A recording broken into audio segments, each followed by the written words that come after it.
옛날 조선시대 한적한 시골 마을에 살고 있는 젊은 부부가 있었습니다. 남편의 이름은 민구이고 아내의 이름은 수정이었지요. 이들 부부는 결혼한 지 벌써 1년이 넘었지만 아직 아이가 생기지 않아 늘 고민이 많았습니다. 어느 날 밤 민구와 수정은 침실에서 잠자리에 들어 있었습니다. 달빛이 창문 사이로 스며들어 방 안을 은은하게 비추고 있었지요. 민구는 몸을 돌려 수정의 가느다란 허리에 손을 올리며 말했습니다. 수정아, 우리가 혼인한 지도 벌써 1년이 넘었는데 아직도 내 배에는 아무런 소식이 없구나. 오늘 밤에는 내가 좀 더 노력해서 건강한 아들을 낳게 해줄까? 민구의 손이 점점 더 대담해지자 수정은 어둠 속에서 민구의 손등을 찰싹 때렸습니다. 어유, 손 치워요. 하루 종일 밭일로 지쳐 죽겠는데 무슨 그런 생각을 해요. 게다가 우리가 지금 얼마나 가난한지 모르세요? 차라리 아이가 생기지 않은 게 다행이에요. 만약 정말 아이가 생긴다면 어떻게 키울 건데요? 민구는 손을 문지르며 서운한 목소리로 대답했습니다. 아이고, 수정아. 때리기까지 하다니 너무하네. 나는 당신의 남편인데 말이야. 내가 고생하며 농사를 짓지 않았다면 지금 이 정도 생활도 할 수 없었을 텐데. 수정은 화가 나서 아예 일어나 앉았습니다. 어머 서방님, 지금 무슨 말씀을 하시는 거예요? 하루 종일 농사일 하는 건 당신뿐인가요? 저는 집에서 빨래하고 밥 짓고 돼지 먹이고 닭 돌보고 시어머니 시아버지 모시는 것도 모두 일이 아니라는 말씀이세요? 정말 그렇게 생각하신다면 차라리 저를 내쫓으세요. 민구도 처음에는 흥미진진했지만 수정이 이렇게 화를 내니 김이 빠져버렸습니다. 이미 좋은 분위기는 완전히 사라졌으니 민구도 일어나 앉으며 말했습니다. 수정아, 당신도 알고 있듯이 우리가 혼인하기 전에는 우리 집 형편이 그럭저럭 괜찮았어. 하지만 얼마 전부터 아버지와 어머니께서 모두 편찮으시게 되어서 이 모든 일이 벌어진 거잖냐. 누가 이런 일을 원했겠어? 하지만 현실이 이렇게 된 이상 어쩔 수 없는 일이잖아. 수정아, 정말 미안해. 수정은 남편의 어조가 부드러워지는 것을 보고 자신도 마음을 누그러뜨렸습니다. 여보, 저도 당신이 얼마나 힘든지 알아요. 하지만 지금 우리 집 형편이 이런데요. 시어머니 시아버지 의원비를 대려면 우리는 아이를 키울 여유가 없어요. 그런데 말이에요. 당신이 한양에 계신 먼 사촌형이 있다고 하셨잖아요. 그분을 찾아가 보는 게 어떨까요? 이렇게 농사만 지어서는 우리 집 살림이 정말 안 될 것 같아요. 한양 이야기가 나오자 민구는 잠이 완전히 깨어버렸습니다.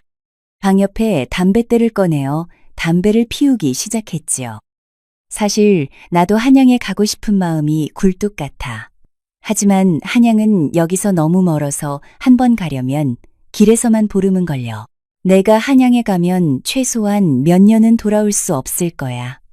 그럼 누가 아버지 어머니를 돌보고 누가 당신을 돌볼 건데? 수정은 남편의 등에 몸을 기대며 다정하게 말했습니다. 여보, 당신이 저를 생각해주는 마음은 고맙지만 지금 우리 집은 정말 막다른 길에 다다랐어요. 당신이 밖으로 나가서 돈을 벌어오지 않으면 우리 모두 굶어 죽을지도 몰라요. 여보, 제발 가세요. 우리 집에는 아직 조금의 돈이 있고 저도 바느질이를 해서 돈을 벌 수 있어요. 2, 3년 정도는 버틸 수 있을 것 같아요. 사실 민구는 진작부터 한양에 가고 싶어 했습니다. 아내가 이렇게 자신을 지지해 주니 감동이 되어 수정을 꼭 껴안았습니다. 수정아, 정말 고마워. 내가 한양에 가서 열심히 돈을 벌어서 당신을 꼭 좋은 생활을 하게 해줄게. 이 젊은 부부의 남편 이름은 김민구이고 아내 이름은 박수정이었습니다.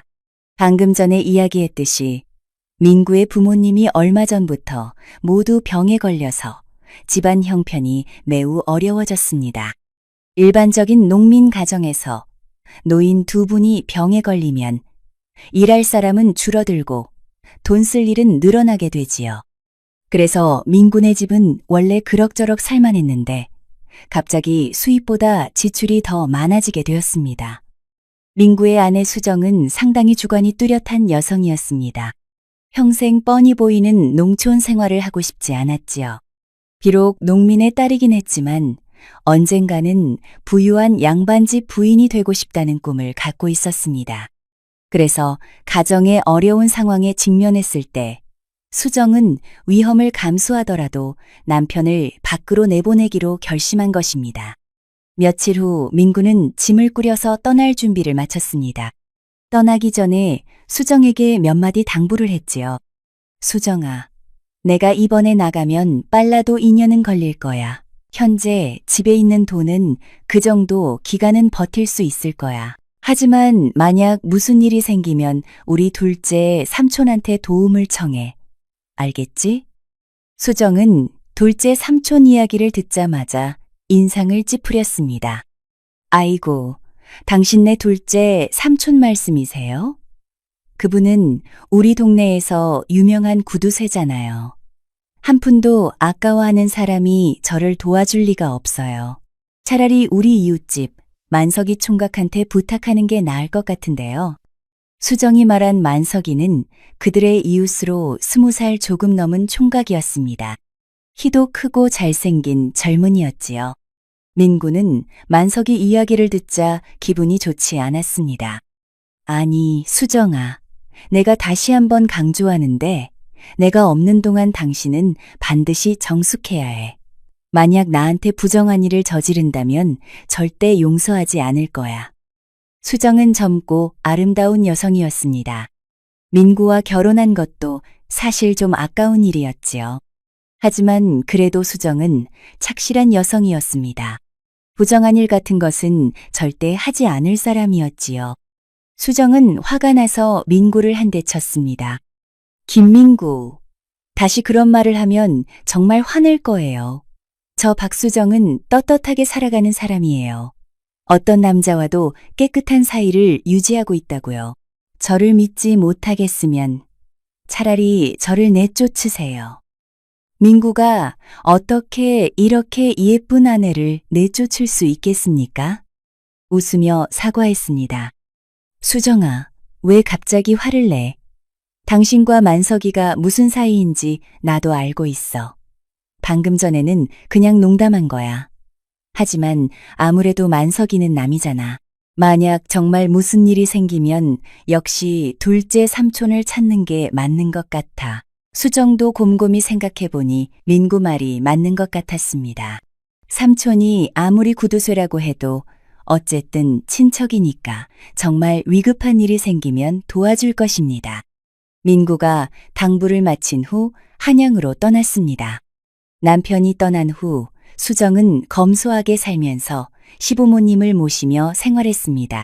낮에는 돼지와 닭을 돌보고 밤에는 바느질을 해서 그럭저럭 생활할 만했습니다.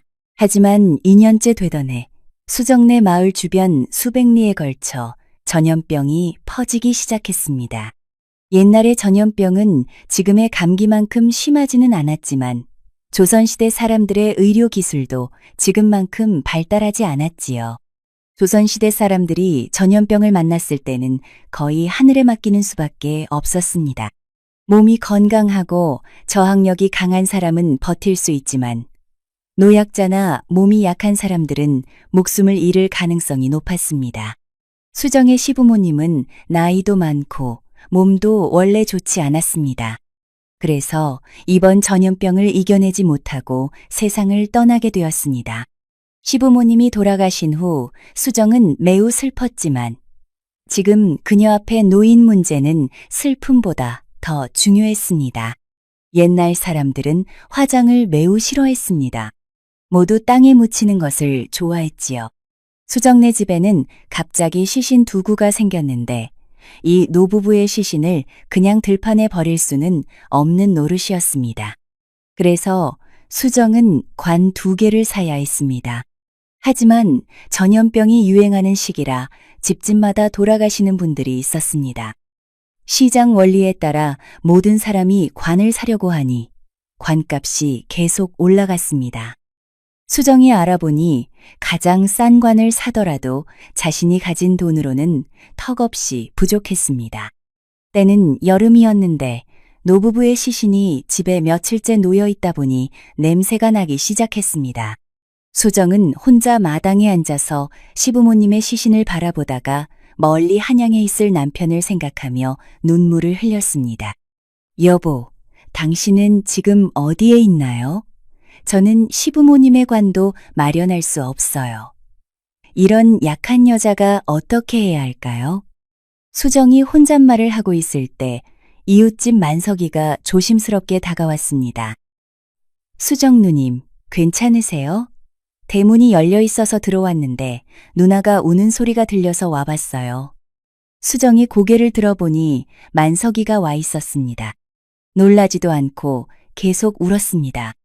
아이고, 만석아, 보다시피 시어머니 시아버지께서 모두 돌아가셨는데 나는 관 하나 마련할 돈이 없어 이 큰일을 나 혼자서 어떻게 감당해야 할지 모르겠어. 내 팔자가 왜 이렇게 기구한지 모르겠어.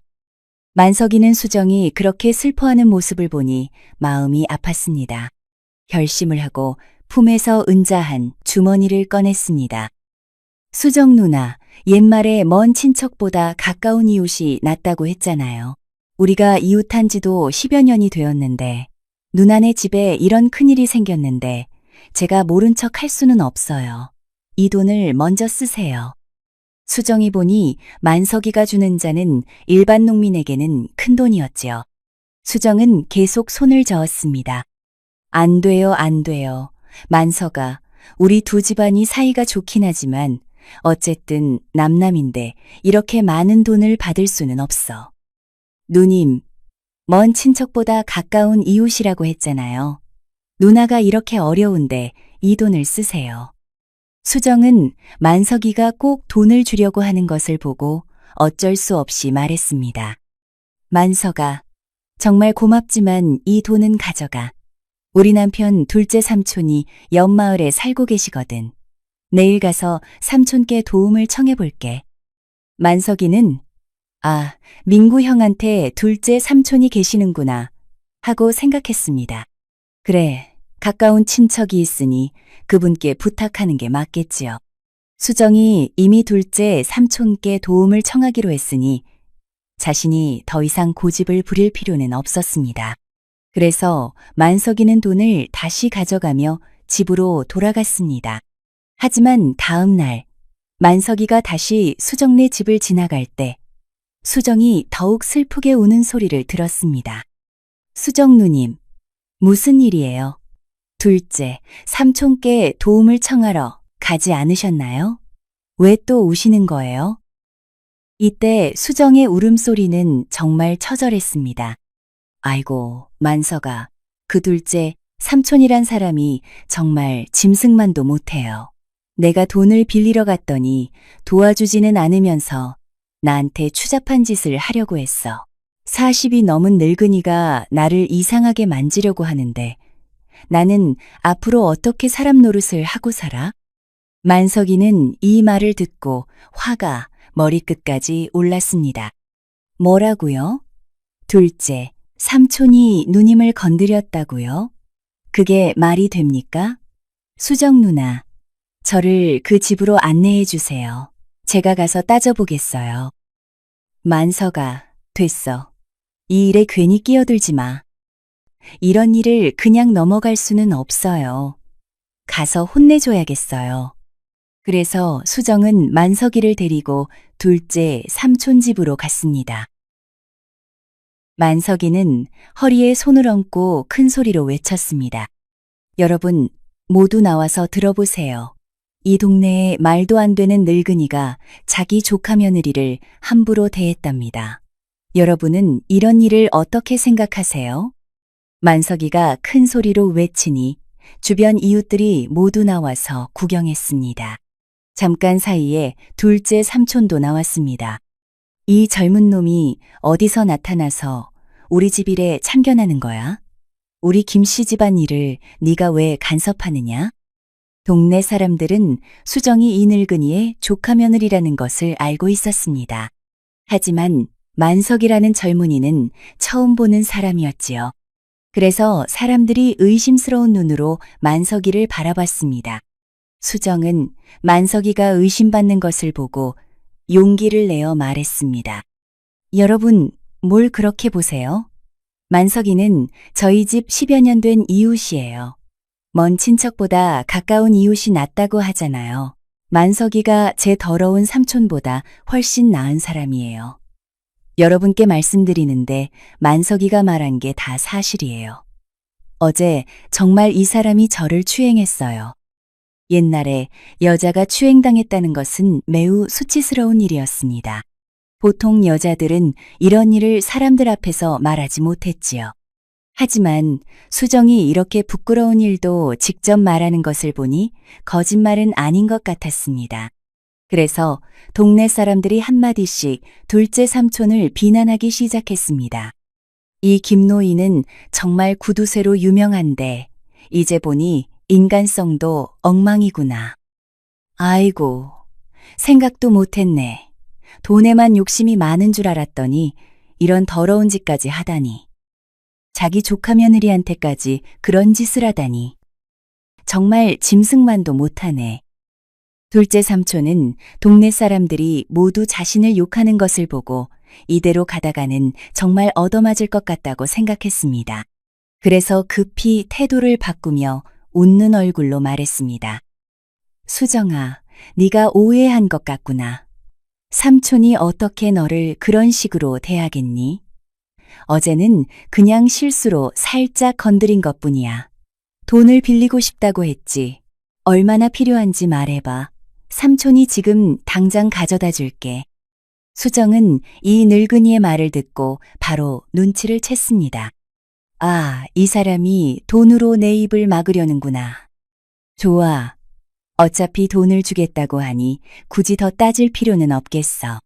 수정은 손을 내밀었습니다. 시부모님 관을 사려면 최소한 10냥은 있어야 해요. 빌린 돈은 걱정하지 마세요. 남편 민구가 돌아오면 이자까지 쳐서 다 갚을게요. 10냥이라는 말을 듣자 둘째, 삼촌은 거의 기절할 뻔했습니다. 수정아, 너무 심하게 부르지 마라. 관둑에 사는데 왜 10냥이나 필요하냐? 안 돼, 나는 그렇게 많은 돈이 없어. 만석이는 이 늙은이가 또 트집을 잡으려는 것을 보고 말했습니다. 늙은이, 말이 많네요. 지금 전염병 때문에 관값이 많이 올랐다는 걸 모르세요? 게다가 이 돈도 주는 게 아니라 빌려주는 거잖아요. 민구 형이 돌아오면 다 갚을 텐데 뭐가 문제예요? 구경하던 사람들도 이 김노인의 구두쇠의 성격을 잘 알고 있었습니다. 이 기회에 이 늙은이를 좀 혼내주고 싶어 했지요. 그래서 모두들 한마디씩 했습니다. 맞아, 김노인. 이 돈 안 갚을 것도 아닌데 왜 그렇게 인색하게 굴어? 자기 조카 며느리도 안 도와주면서 뭔 소리야? 모든 사람들의 압박을 받은 둘째 삼촌은 결국 굴복했습니다. 마지못해 은자를 꺼내어 주었지요. 수정과 만석이가 기뻐하며 집으로 돌아간 후 둘째 삼촌은 수정의 뒷모습을 차갑게 바라보며 이를 갈았습니다. 수정, 만석이, 너희 둘이 작당해서 나를 망신시켰구나. 내가 너희들을 가만두지 않겠다. 둘째 삼촌은 이 일 이후로 수정과 만석이를 원수로 여겼습니다. 복수하기 위해 온 동네에 소문을 퍼뜨리기 시작했지요. 수정과 만석이가 분명히 좋지 않은 사이라고 말이에요. 그렇지 않으면 만석이가 왜 수정을 그렇게 도와주겠냐고 했습니다. 옛날 사람들에게는 인터넷도 전화도 없었습니다. 놀거리가 매우 부족했지요. 할 일 없는 농민들이 가장 좋아하는 것이 바로 이런 젊은 부인의 바람 이야기였습니다.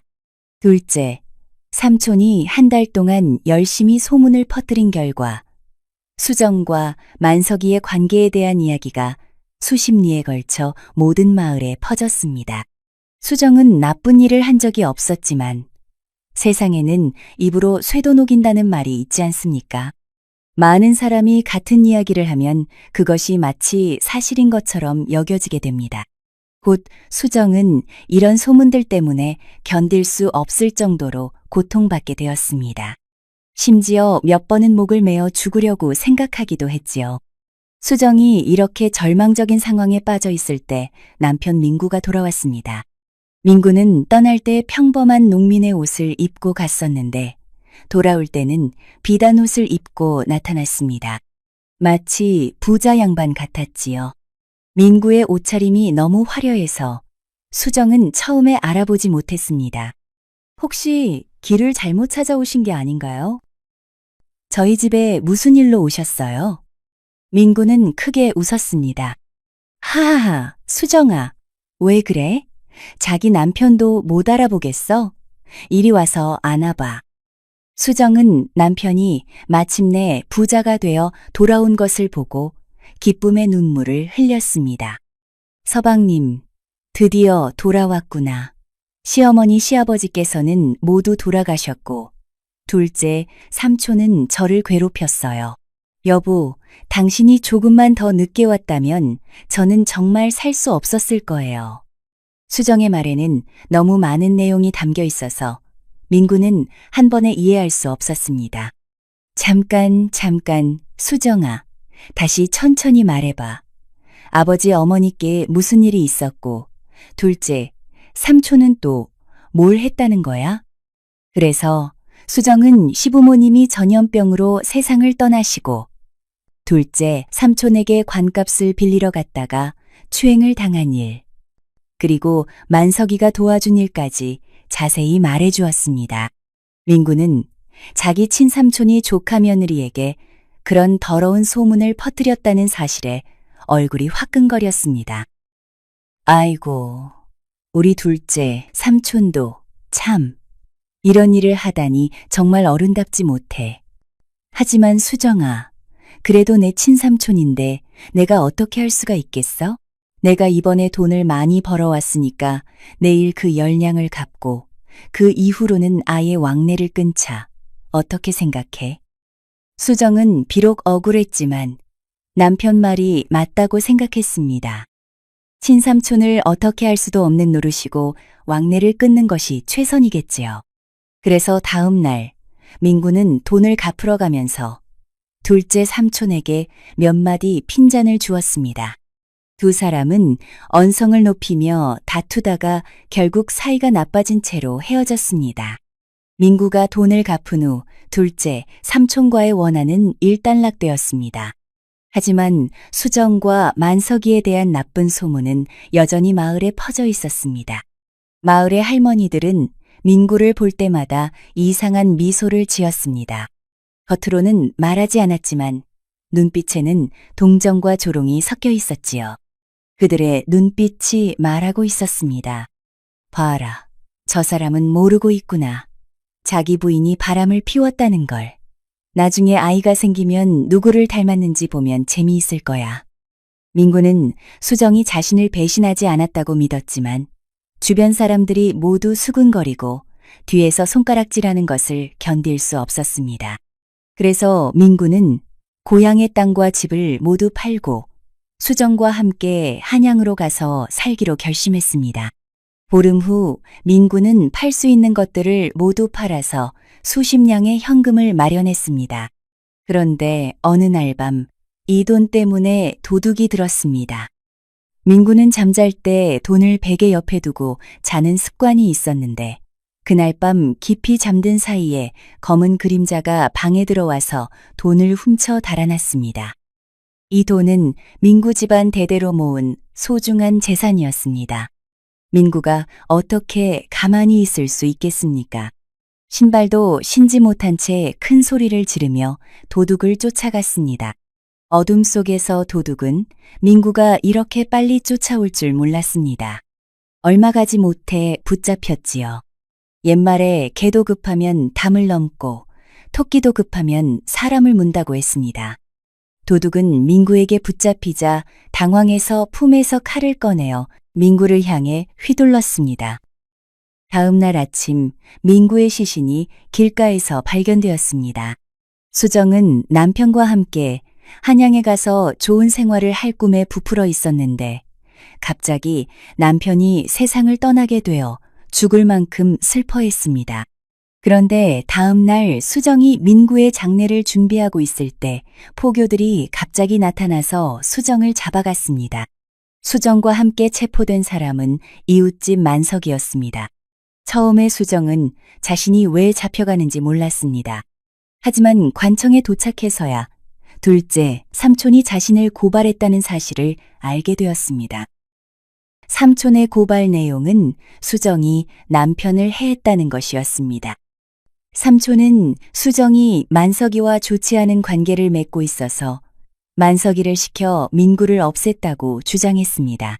우리는 사실이 그렇지 않다는 것을 알고 있지만 수정이 바람을 핀다는 소문이 이미 널리 퍼져 있어서 현대감도 처음에는 둘째 삼촌의 말을 믿었습니다. 다행히 현대감은 백성을 사랑하는 어진관리였습니다. 그는 남편을 해한 사람이 시신을 들판에 그냥 버려둘 리가 없다고 생각했습니다. 회소한 인적이 드문 곳에 묻었을 것이라고 여겼지요. 그래서 현대감은 겉으로는 수정과 만석이를 가두어 두고 몰래 자세한 조사를 시작했습니다. 결국 현대감의 조사를 통해 수정과 둘째, 삼촌 사이의 모든 원한이 밝혀졌습니다. 그리고 진짜 범인도 잡혔지요. 그래서 수정과 만석이는 무죄로 풀려났습니다. 거짓 고발을 한 둘째 삼촌은 온 마을 사람들 앞에서 곤장 20대를 맞았습니다. 이미 나이가 많았던 둘째 삼촌은 몇 달 후 병과 상처가 겹쳐서 세상을 떠났습니다. 이제 수정은 과부가 되었습니다. 어차피 자신과 만석이의 이야기는 이미 모든 사람이 알고 있었지요. 그래서 수정은 아예 소문을 사실로 만들기로 했습니다. 얼마 후 수정은 만석이와 결혼했습니다. 두 사람은 민구가 남긴 돈으로 한양에 가서 행복하게 살았답니다. 오늘도 시청해 주셔서 감사합니다. 좋아요와 댓글은 영상 제작에 큰 힘이 됩니다. 옛 이모 영상을 빠르게 만나보시려면 가운데 동그라미를 클릭하여 구독을 눌러주세요. 새로운 영상이 올라오면 알림이 옵니다. 다음 동영상과 추천 영상도 재미있으니 많은 시청 바랍니다. 감사합니다.